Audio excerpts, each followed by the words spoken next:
Hello, in this video I'm gonna show you how you can insert the SIM card into Motorola Edge 50 Pro. In order to use your SIM card and put it into your smartphone, we need to open the SIM card slot that is on the bottom, at the bottom of the smartphone, and for that we will use the pin that is included in the box. You should have one as well. Now, let's rotate the smartphone. Like I said, at the bottom over here we have on this side the slot for the SIM card. We need to use our pin and insert it into this small hole. Now push it a little bit in order to take it out slightly, and then take it out with your fingers.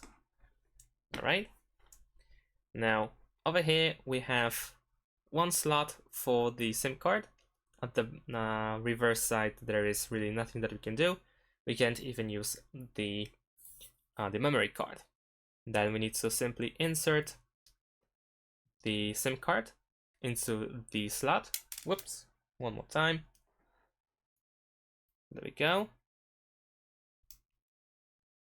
Push it so that it is not loose or anything. It should be fully in.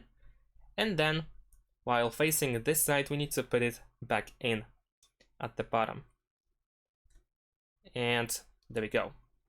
And that's it. Thanks for watching. Leave a like and subscribe to my channel, and see you in my next videos. Bye.